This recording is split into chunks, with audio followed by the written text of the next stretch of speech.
257 하나, 1670-257 하나입니다. 네이버 검색창에 비교원이라고 치시면 보다 자세한 내용 안내 받으실 수 있습니다.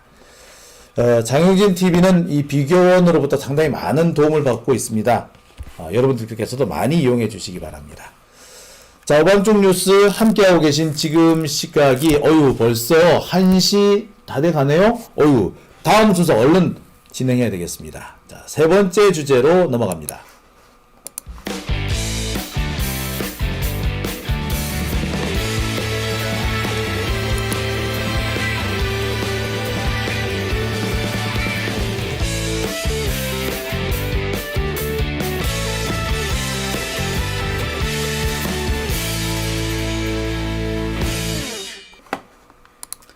네, 오밤중 뉴스 함께하고 계십니다.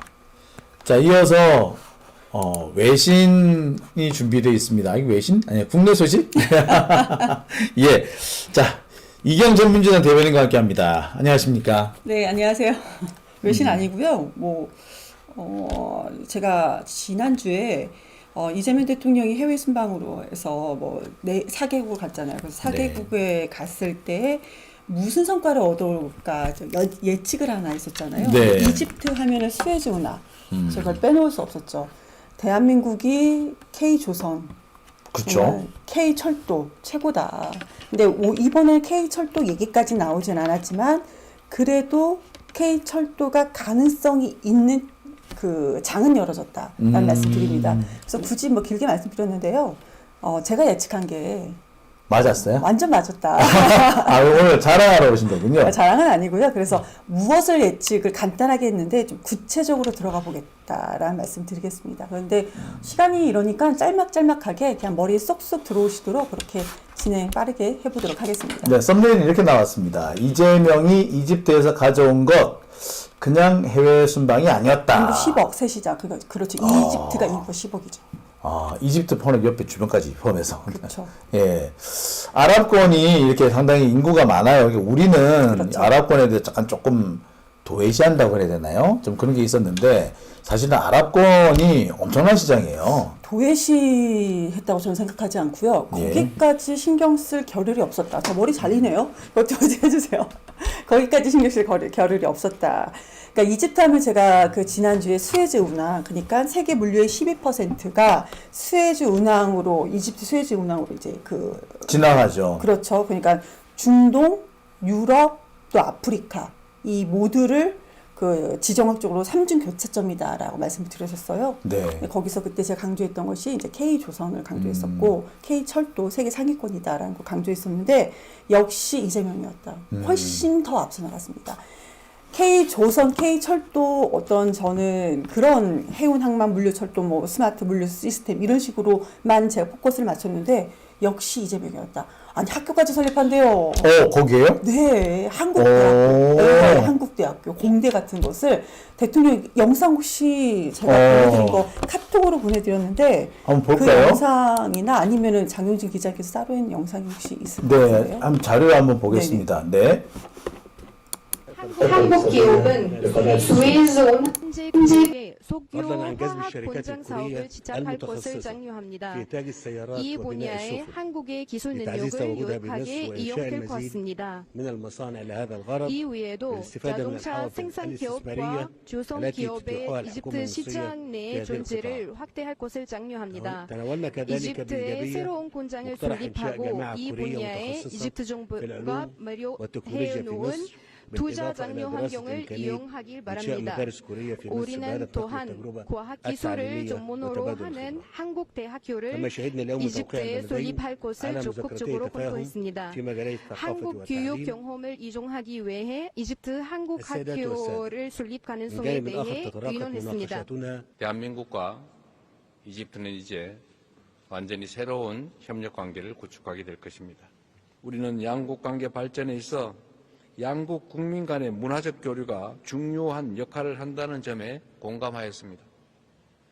이를 위해 양국은 문화협력 MOU를 체결하여 시청각예술, 공연예술, 출판, 박물관 및 도서관 등의 분야에서 교류와 협력을 추진해 나가기로 하였습니다. 한국 기업은 스웨즈 운하 견제 구역에 석유 화학 공장 사업을 시작할 것을 장려합니다.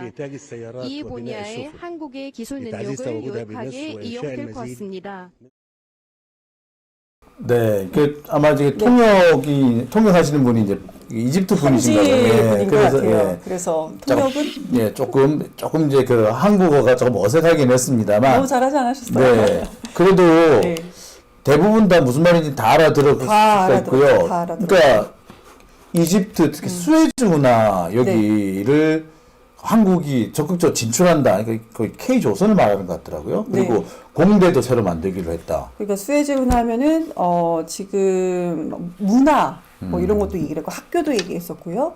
그리고 지금 자동차 조선 석유화학 이제 전원을 석유화학은 조금 더 우리나라 석유화학이 지금 상당히 어려운 상태거든요. 그래서 네. 그걸 조금 더 구체적으로 좀 더 다루고 이제 자동차 조선 어떤 이익이 있는가, 또 교육은 어떤가 이렇게 좀 말씀을 간단하게 드려보고 싶습니다. 우선은 그 이집트 정상 포괄적인 경제 동반자 협정을 추진키로 했다라고 해서 이건 언론에서 이렇게 많이 나온 거 많이 보셨을 겁니다. 그래서 이건 뭐 약자로 CEPA라고 해서요. CEPA 이렇게 포괄적 경제 동반자 협정을 맺었다. 이거 FTA보다 훨씬 더 강력한 협정, 그거 비슷하지만 더 강력한 협정일 수도 있다라는 전문가들 얘기가 있더라고요. 그래서 우선은 수에즈 운항은 많이 아시겠지만 수에즈 운항 그 지도 제가 좀 먼저 보내드렸는데 수에즈 운하가 그 위에 네. 지중해하고 홍해를 연결을 하는 거고요.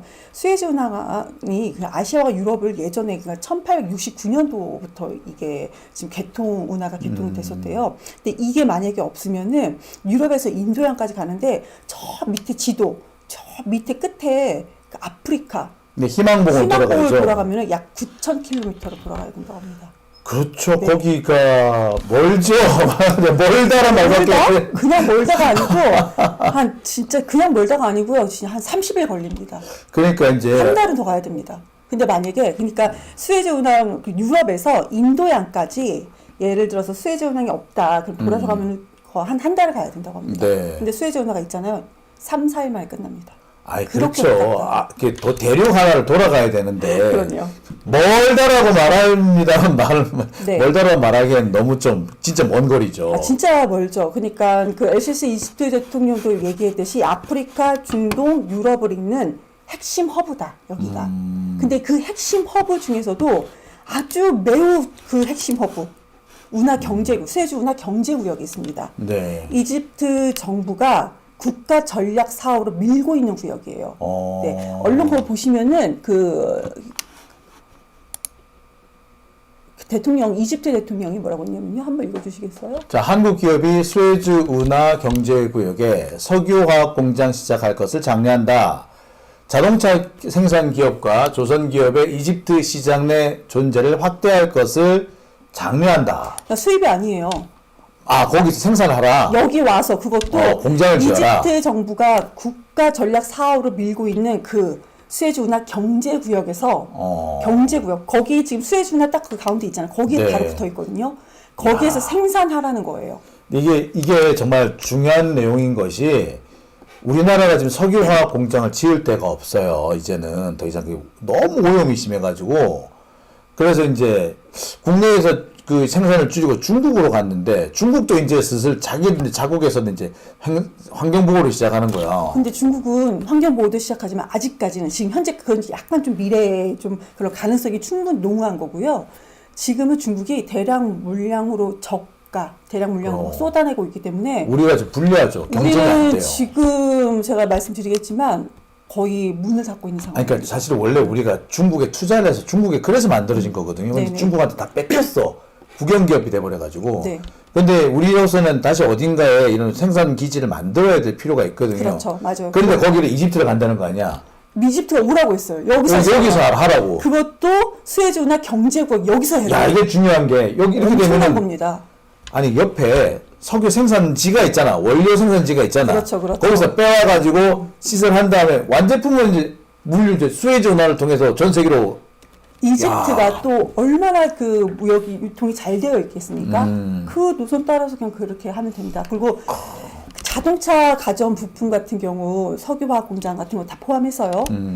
자동차, 조선, 뭐 기자재 같은 거 그쪽에서 공장 다 하고 있으면은 유럽, 아프리카, 중동으로 거기서 만들어서 바로 직배송이 됩니다. 직행 배송이 되는 거예요. 직배송이죠, 맞아요. 그리고 육로로도 갈 수 있어요. 그러니까 아까 그 우리가 원가에서도 우리가 가격 경쟁력도 훨씬 올라간다. 근데 육로로 갔을 때 여기서도 철도, K철도가 여기서도 더 사업을 확장할 수가 있는 거죠. 야, 이게 정말 중요한 게 이집트에서 지중해를 건너면 바로 유럽이잖아요. 근데 철도로 가면 다 이제 아랍권, 중동권이고 거기서 살짝 돌면은 또 동유럽이에요. 그럼요. 그리고 아프리카 쪽으로 가면 진짜 이게 무궁무한 유럽, 사업이고. 아프리카, 막 어디든 다 갈 수 있다. 네. 그리고 아시아까지도 가기도 엄청 쉽습니다. 그렇죠. 네. 예. 뭐 아시아 말할 것도 없죠. 그러니까 이렇게 되면 네. 우리가 물류 비용이 크게 줄 겁니다. 관세 혜택도 좋다. 아하. 관세. 관세도 준다. 네, 관세 혜택도 있고 물류, 그러니까 거기서 만드는 거니까요. 관세 혜택도 당연히 있죠. 그러니까 여기서 이제 중요한 게 이제 어떻게 하냐면 국내에서는 이제 R&D하고 주요 핵심 부품을 생산하는 거예요. 그래가지고 그거를 그 이집트로 수출하는 겁니다. 부품으로 가면은 물류비가 아무래도 적게 들거든요. 그렇게 해가지고 이집트에서 조립을 해서 이렇게 딱 판매를 하면은 그게 바로 경제 협력인 거죠.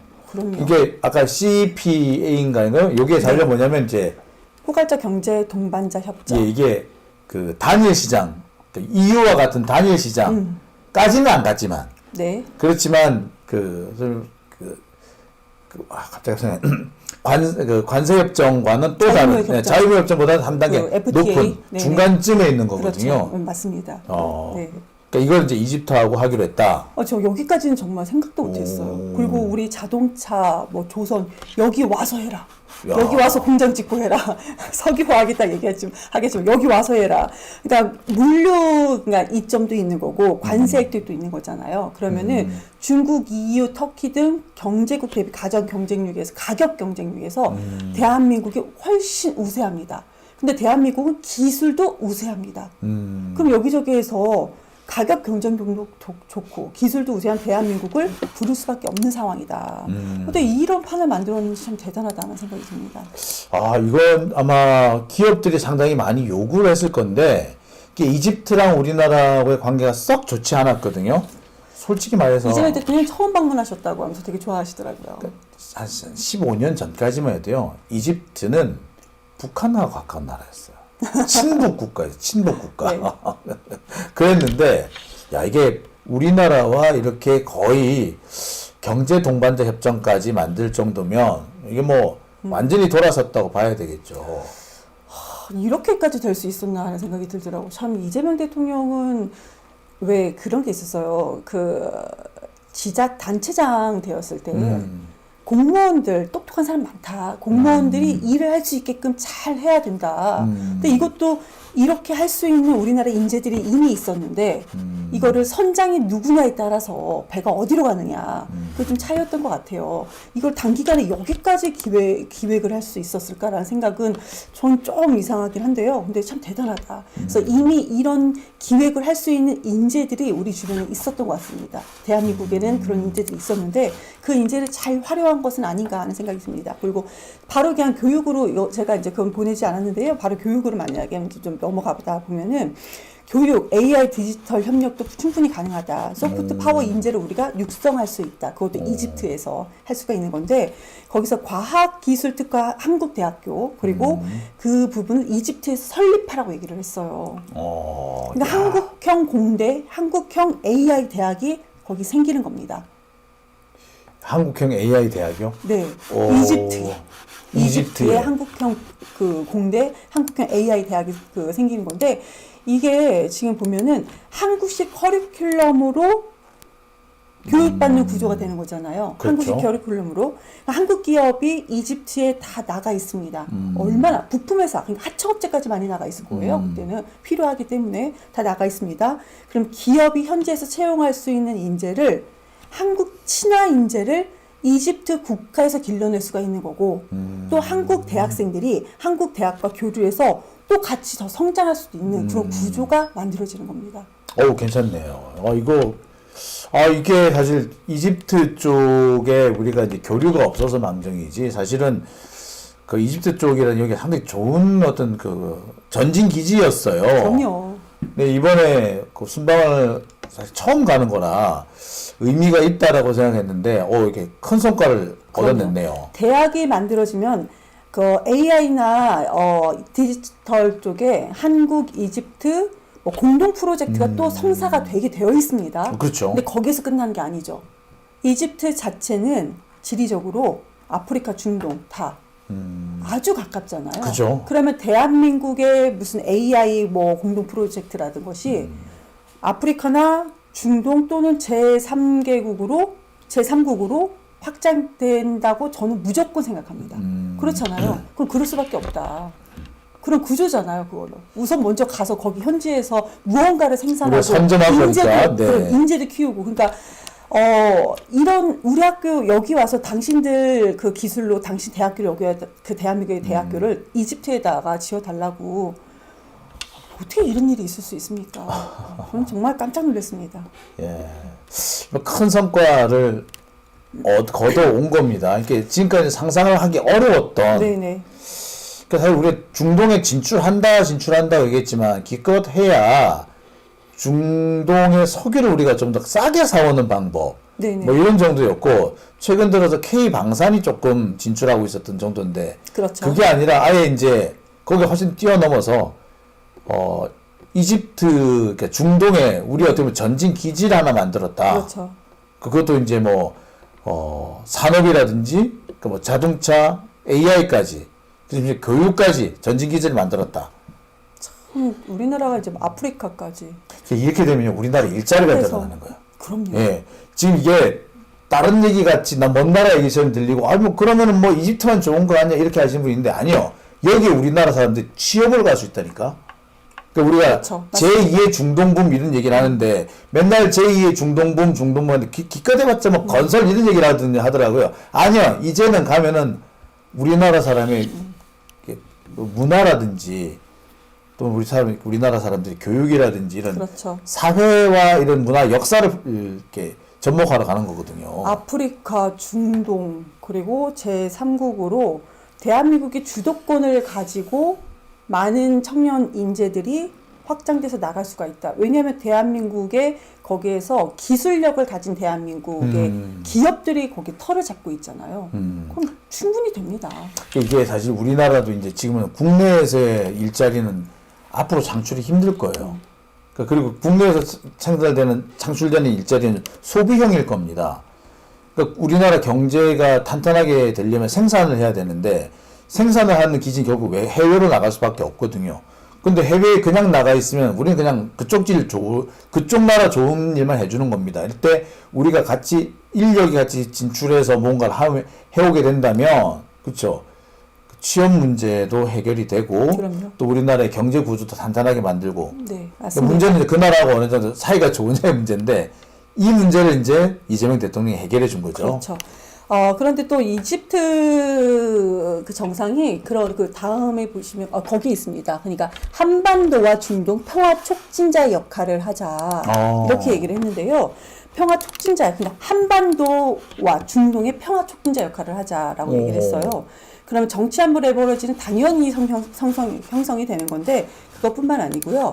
가자지구 휴전 제거 문제에 한국이 적극적으로 참여해달라라는 얘기도 했었습니다. 네. 가자지구 휴전? 예, 이 문제 심각한 문제인데. 묵직한데, 이거, 갑자기.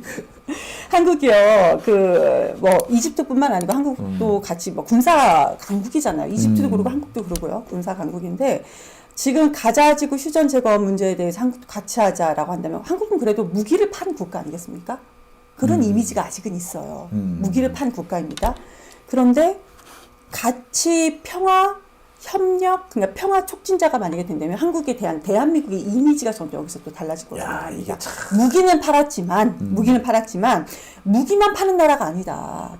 이게 이미지가 상당히 중요하잖아. 무기만 파는 나라가 아니다. 그러니까 지금 K컬처라고 해서 대한민국의 문화가 확산되면서 대한민국 이미지가 국격이 좀 상승한 곳도 있었잖아요. 근데 여기에서도 무기만 판 나라가 아니고 난민 인도 지원이라든지 뭐 한국 건설이 가서 뭐 인프라라든지 뭐 의료 기업이 거기에서 또 실질적인 프로젝트를 또 수행할 수 있는 그러니까 그 기업들은 실질적인 프로젝트를 국가도 마찬가지로 프로젝트를 수행하면서 또 이미지도 좋게 만들 수 있다라는 거죠. 이게 참 중요한 것이 저는 이 얘기는 이제 아까 다른 얘기는 좀 들었는데 가자지구 평화 재건 문제, 휴전 재건 문제를 하자는 그렇죠. 얘기인데 가자지구가요 길이가 한 300km 되고요 폭이 한 150km, 폭이 한 50km입니다. 길쭉해요. 그렇죠. 얇고 길쭉합니다. 그런데 여기가 지금 현재 봉쇄되어 있어요. 네. 해안도 봉쇄가 돼 있어요. 이게 이스라엘 쪽에서 봉쇄를 하고 있거든요. 근데 지금 이제 그래서 계속해서 지금 팔레스타인이 그 이스라엘과 싸우는 겁니다. 왜 봉쇄를 풀어야지 자기들도 먹고 사는데. 그러니까 우리로 치고 말하면 그런 거예요. 그러니까 부산에서 아마 저기 강릉 삼척 정도겠구나. 부산에서 강릉 정도 이 정도 거리인데 네. 폭이 50km 정도로 해가지고 거기가 길쭉하게 봉쇄가 돼 있는 겁니다. 그러니까 지금 같으면은 우리 같은 동해안이네. 그렇죠. 태백산맥 따라서 동해안이 다 이렇게 봉쇄가 돼 있는 거예요. 그러면 그분들 어떻게 살겠어요? 못 사는 거죠. 근데 여기에 이제 그래서 계속 전쟁이 났는데 이게 휴전이 된 거 아닙니까? 그래서 이제 여기 이제 평화와 재건, 그러니까 한국군도 좀 들어오고 평화 감시업무도 해주고 와가지고 좀 뭐 필요한 물건도 팔고 그다음에 그것도 건물도 새로 짓고. 네, 그렇죠. 난민인도 지원도 하고. 왜 그러는지 알겠네. 무기 파는 나라가 아니고 그냥 여기에서 재건 재발을 같이 함께하는 국가이다. 그럼 대한민국의 이미지는 정말 상승할 겁니다. 예, 사실 여기가 이스라엘하고의 문제가 걸리거든요. 이스라엘하고 척을 지면은 미국하고 척을 지기 때문에 안 들어올려 그래. 근데 들어올 나라가 우리나라밖에 없는 거야. 이제 가보니까 그거 잘 잡았다. 그거 잘하면 거기 되게 괜찮겠는데요. 물론 조금 양날의 검이긴 합니다만. 이집트 대통령이 이건 요청한 겁니다. 그렇게 합시다라고 요청을 했고 대한민국에서는 이재명 대통령이 이제 무기 파셨어요. 여기서도 또 무기 방산 협력을 확대하자 이런 논의를 또 하셨습니다. 네, 이게 참 재밌는 게 정말 어떻게 보면은 무기도 팔고 이미지도 이미지도 챙길 수 있고 어떻게 이렇게 똑똑한 외교를 하는지 모르겠어요. 이게 참 국익이 엄청난 국익인데 이게 국제사회라는 데 보면 약간 좀 아이러니해요. 잠깐 죄송합니다. 뭐가 목에 걸렸어요. 이게 이집트가 누구랑 가장 전쟁을 많이 한 걸로 생각하세요? 이집트가요? 이스라엘이에요. 다른 국가 생각했는데 얘기했으면 큰일 날 뻔했네요. 네. 중동 전쟁의 대부분은 이집트하고 이스라엘이에요. 근데 이집트가 매번 이스라엘한테 깨졌어. 이집트에 파는 무기는 거의 100% 이스라엘하고 싸우는 무기예요. 근데 우리나라가 이스라엘하고 무기가 지금 경쟁 관계예요. 이게 재밌는 거야, 이것도 이렇게 되면. 근데 거기에 우리나라가 가자지구까지 들어간다? 네. 조금 생각해 보긴 해야 돼요. 하지만 괜찮은 기회인 것만은 분명합니다. 그렇죠. 이집트는 우리나라한테 많은 걸 지금 던지긴 했네. 가자지구도 재건하고 난민 인도 지원들도 하고 건설 인프라 의료 기업도 실질적으로 거기서 프로젝트를 수행하면서 확장을 하고 수주할 거 아닙니까? 네. 그러면은 여러 가지로 이미지도 상승하면서 또 거기에서 수익도 창출하고 야, 이거 홍보가 얼마나 좋습니까? 이미지 얼마나 좋아요. 그러니까 네, 여기 이렇게 좀 할 거예요. 석유화학으로 제가 빠르게 좀 넘어가 보도록 하겠습니다. 전남 여수 석유화학 산업단지가 지금 완전히 다 문을 닫았어요.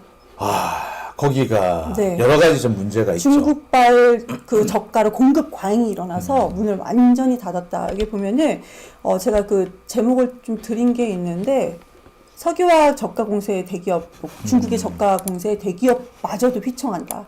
2년간 협력사 400곳이 사라졌다. 이런 제목도 이런 것도 있고요. 그 뒤에는 또 협력사가 또 15% 줄고 발주 금액이 44%나 감소했다. 6천 명이 떠났대요. 근데 6천 명이 떠났다면 막 몇만 명 중에서 6천 명 떠난 것 같잖아요. 9천 명 중에서 6천 명이 떠난 거예요. 3천 명이 떠난 겁니다.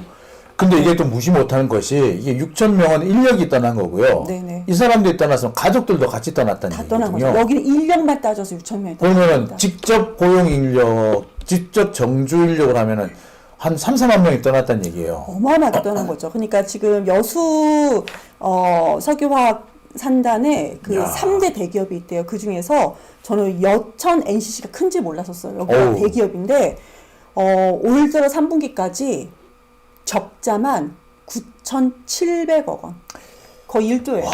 어마어마한 이게 네. 중국발 저가 공세 이게 무서운 거야. 그래서 한참 그 여수 이제 우리나라 그게 대형 기업 대기업들이 자꾸 중국에 진출해서 중국에서 뭐 싼 노동력을 이용해 가지고 뭐 어쩐다는 얘기 되게 많았거든요. 근데 그게 다 지금 우리한테 이제 부메랑으로 돌아오는 겁니다. 그때 많은 사람들이 중국에 너무 많이 투자하지 마라. 이거 우리한테 돌아오는 부메랑 될 거다라고 엄청나게 지적을 많이 했어요. 근데 그때 다 뭐라고 갔느냐? 중국이 우리나라보다 임금이 싸다고 해서 간 거야. 그거 봐. 지금 이제 못 견디잖아. 이봐. 중국이요. 지금 임금이 정말 많이 올랐어요. 네, 맞습니다. 이제 우리나라랑 이제 별로 임금 차이가 없다고 할 정도까지 올랐어요. 그 우리나라의 80% 수준까지 올랐다 그러거든요. 그런데 그 사이에 이제 중국은 저가 공세를 들어오는 거예요. 네. 그럼 우리는 어떻게 되느냐? 우리는 망하는 거야. 근데 우리가 그들한테 생산 기술을 넘기지 않았으면은 우리가 이렇게 당할 리가 없는 거야. 이게 참, 근데 중국이 언제까지나 그렇게 저가 공세를 못 할 거예요. 고비만 넘기면 되는데 이 고비를 어떻게 넘길 거냐가 중요한 거죠. 근데 우리는 지금 현재 그런 문제가 있고 아까 말씀 주신 것처럼 미래는 이제 환경 문제도 있다라는 거잖아요. 그리고 원가 경쟁력에서 대한민국은 이길 수가 없어요. 중국은. 그건 안 원가 돼요. 경쟁력에서. 그런데 이집트나 중동에서 만약에 생산을 한다면은 원료, 그러니까 뭐 LPG라든지 나프타 뭐 가스 같은 거 있잖아요. 그런 것들을 조달 비용이 완전히 절대적으로 우리가 완전 떨어지고 절대적으로 우위를 선점을 하는 거죠. 바로 옆에 있으니까요. 바로 옆에. 그러니까 원료를 해외에서 한국으로 들여와서 뭐 하고 했었는데 이제 그럴 필요가 없다라는 겁니다. 그러니까 중동, 북아프리카 원료가 바로 옆에 있지 않습니까? 예. 바로 옆에. 석유 산지가 뭐 거기 있으니까. 바로 옆에 있다. 그러니까 중국하고 지금 현재 당장이라도 뭐 싼 가격에서 중국은 그래도 가격은 쌀 겁니다. 인건비 아무리 오른다 하더라도 그래도 경쟁할 유일한 카드는 지금 수출 물류비를 절감하는 것인데 환경은 이제 그 뭐 논외로 한다 하더라도 여기에서 저절로 길이 열린 겁니다.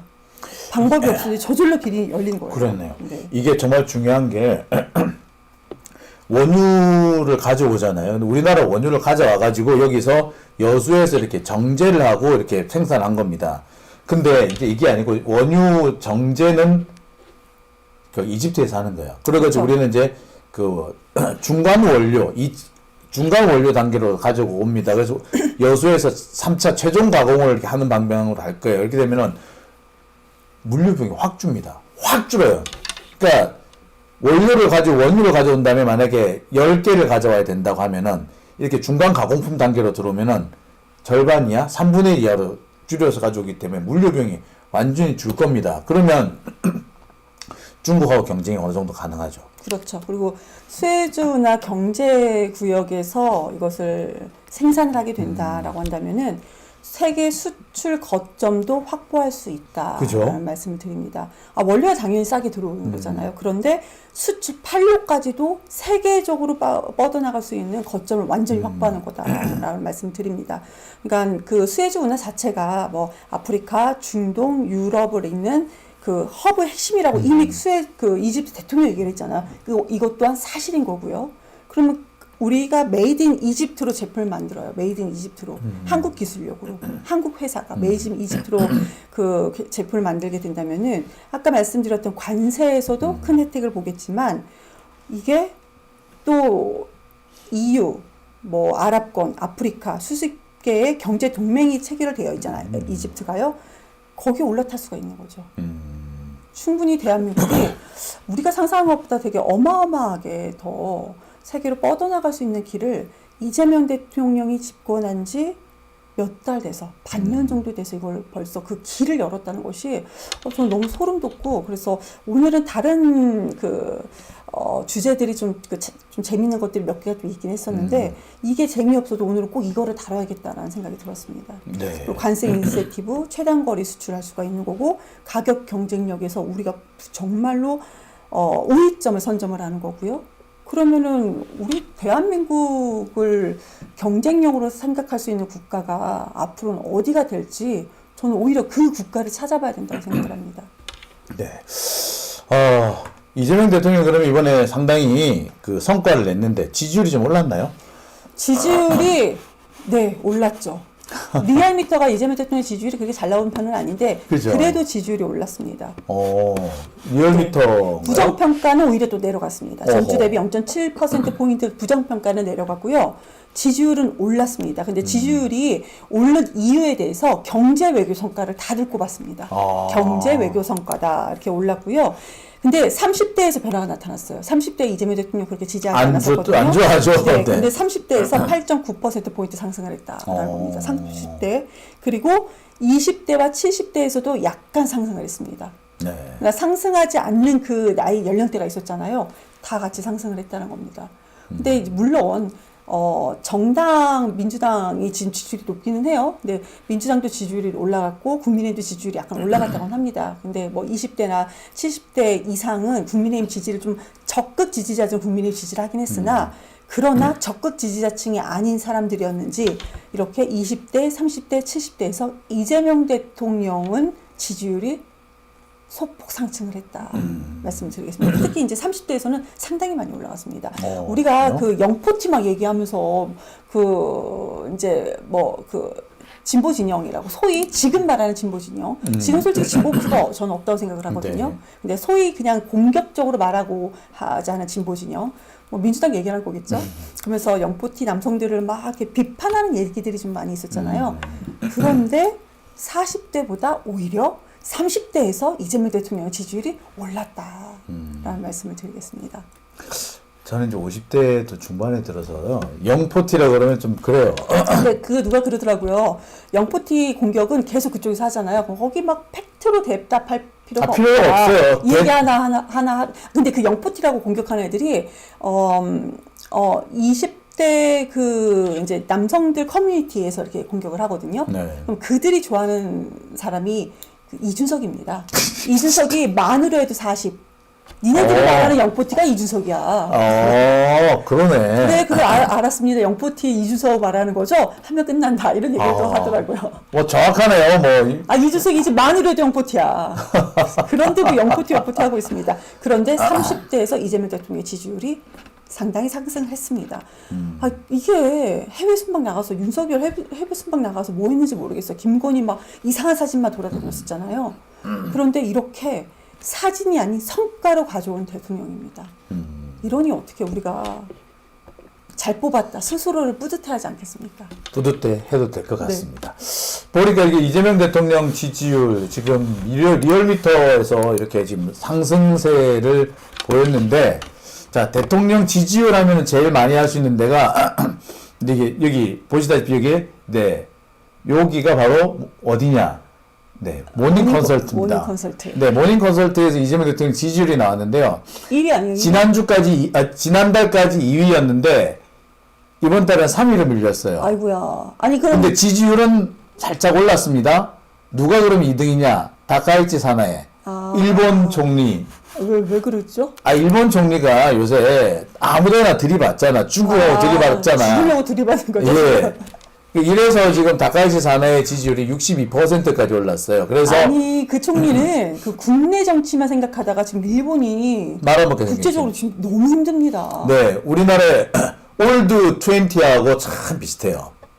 올드 네, 20. 영포티렘에 올드 20야 내가 볼 때는 올드 20보다 꼰대 20라고 하는 게 더 좋을 것 같긴 한데 네. 아니 요새 애들 20대가 완전 꼰대야 보니까 이거 실크로드 만들고 있네요. 이잼 이렇게 안진현님 말씀 주셨고요. 네. 여수 경제 곧 좋아질 겁니다라고 말씀을 주셨습니다. 여수 경제 간지 폭풍님. 별똥병님이 고향이 이제 여수신 모양이에요. 떠난 지 20년 되셨다고 하고요. 이재명 대통령 5년 너무 짧은 10년은 해야 함이라고 아이고, 하시기로 근데 했어요. 20대, 70대 이렇게 잘해도 약간이라니 하면서 조금 아쉬운 말씀 남겨주셨습니다. 네. 이경님 자유로운 영혼 인사 올립니다. 네. 불새님, 제가 자유로운 영혼이라는 건가요? 아니 불새님이 자유로운 영혼이라는 건가요? 저 자유로운 영혼 같은 건가요? 글쎄, 저 이경 대통령 정신 나가셨어요? 이재명 대통령 얘기하다가, 자, 우리 이경 대변인, 네. 이경 대변인. 아니 잘 나가다가 왜 그래요? 진짜. 아니 어저께는 저한테 뭐라고 했더라? 오빠가 하지 않으시다. 오늘 이경 대통령. 아, 죄송합니다. 예. 지금 난리 났습니다. 예. 제가 뭔 얘기를 하려고 했냐면, 아까 이재명 대통령 앞으로 10년은 계속 집권해야 된다라고 하는데, 그 제일 큰 걸림돌이 뭔지 혹시 아시죠? 그 헌법에서 대통령의 임기와 그 연임 횟수, 그걸 개정하는 경우에 그 당시 대통령은 적용이 안 된다라는 조항이 있어요. 그것 때문에 안 된다고 다들 이렇게 개정을 해도 그 1차에 한해서 중임할 수 있도록 개정을 한다고 해도 문제가 있다. 에? 예. 그래요? 개정을 해도 문제가 있대요? 이재명 대통령 적용이 안 돼요. 개정을 해도 문제가 있다고요? 네, 이재명 대통령이 적용이 안 되거든. 우리가 그 개정을 하려는 4년 중임제로 개정을 하려는 이유는 이재명 대통령 계속 근데 그거는 이제 다 많이 아실 텐데, 그런데 그러면 그 당시 헌법을 개정했던 당시에 집권했던 대통령은 적용을 못 해요. 적용이 안 돼요. 제외한다, 적용이 안 된다라는 거, 그 문구를 개정을 하면요? 아, 근데 그렇게까지 할 필요도 없어요. 왜요? 방법이 있어요. 어떤 거요? 예를 들어서 이게 개정을 할 때 대통령이죠. 네. 개정할 때 대통령이 아니시면 되지. 무슨 말이에요? 이거 편법인데 사임을 하시면 돼요. 사임하시고 다시 대통령 대출하시면 돼요. 그거 조금 너무 그렇지 않아요? 아니 이게 많이 했어요. 역대 많이 했어요. 누가요? 역대 전 세계 많이 했어요. 전 세계에서. 그렇게 많이 사실 푸틴도 그렇게 했고요. 푸틴, 러시아. 네. 뭐 그런 방법은 많아요. 예를 들어서 이제 저희 헌법 개정이 이제 임박했어. 하필 왜 푸틴이 그렇게 한 걸 얘기하십니까? 다른데 좀 다른 건 없나요? 못 찾아봤어요. 찾아볼게요. 푸틴한 거 아주 어려운데 그거 너무 무리수신 것 같은데요? 아니 근데 조항을 개정하는 것도 무리예요. 개정 안 하고 5년 가죠 뭐. 뭐하러 어렵게 해요. 5년 가면 되죠. 그러니까 헌법 개정이 이제 푸틴은 1번 한 번 건너뛰고. 그쵸. 네. 중간에 메르데예프라는 사람을 한번 중간에 끼워 넣었죠. 이경 씨 80인데 80년생이라고 했어요. 나이가 80 같잖아요. 이경은 80년생입니다. 저는 여기서 다닐 때 하죠. 80년대생이라고 얘기는 하기는 하죠. 네. 자, 역시 다박다식이라고. 네. 이경님 살이 많이 빠지셨나 봐요. 네, 많이 빠진 건 아니고요. 옷이 작은 겁니다. 안 다쳐요? 예전에 40kg 때 입었던 거라 안 다치네요. 근데 이제 빠지긴 빠졌죠. 그래도 빠지긴 빠졌습니다. 네. 네. 아임굿 먹고 좀 이렇게 힘들 때 움직이면은 저는 괜찮았었어요. 그래서 빠졌는데 아임굿 많이 안 사신 것 같아요. 네. 진짜 살 빠집니다. 자, 이경 대변인 쥐띠시네요라고 넣으셨고요. 쥐띠 아니에요. 네, 쥐띠 아닙니다. 자, 그다음에 말씀 안 드릴 거예요. 쥐띠는 아닙니다. 말복방님께서 작은 집 다녀오셨다고 합니다. 여기서 말하는 작은 집은 이분뉴스를 말하는 겁니다. 그래요? 네. 아니, 이분뉴스하고 이분뉴스. 직접적인 연관이 있는 건 아닌데. 여기 큰 집이고 이분뉴스가 작은 집. 다들 그렇게 말씀을 하시더라고요. 네네네. 오늘 큰 집, 작은 집이 합쳐가지고 스픽스 다녀왔습니다. 스픽스도 다녀오시고. 근데 저희가 지금 주제를 다 끝나고 지금 어떻게 보면 쓸데없는 말장난 하고 있는데도 안 나가시고 계속 계시네요. 네. 자, 이경 대변인 오늘 고생 많이 하셨고요. 오늘 마무리 지어야 될 것 같아요. 이제 시간이 벌써 1시 반입니다. 그러게요. 네. 좀 늦게 출발했기 때문에 좀 늦게 끝내게 됐네요. 자, 또 댓글, 재밌는 댓글 사랑해요님은 이제 들어오셨어요. 근데 우리 끝나려고요. 네, 이제 우리 너무 사랑해요님, 이제 우리 끝내는데, 예. 안녕하세요. 반갑습니다라고 해주셨습니다. 안지은이 가지 마세요. 오세요, 여기. 주소준불 따로 여기 오세요. 자, 여기에, 제가 실수한 얘기를 또 그대로 쓰신 분이 이경 대통령 예, 이경대. 히트. 아니, 뭐 그런 얘기를 하셔가지고. 존경해주세요. 기분 안 나쁘네요. 네, 네, 참네. 네. 별똥별님, 고생하셨습니다. 빠이빠이 가라고, 이제. 네. 빠이빠이. 네, 참. 저 인사 좀 할게요. 네. 이게, 예, 이경 대통령 히트. 네, 참. 네, 오늘 고생하셨고요. 네. 수요일에 뵙도록 하겠습니다. 이재명 대통령 너무 좋습니다. 네. 수요일에 뵙겠습니다. 네, 수고하셨습니다. 네, 감사합니다.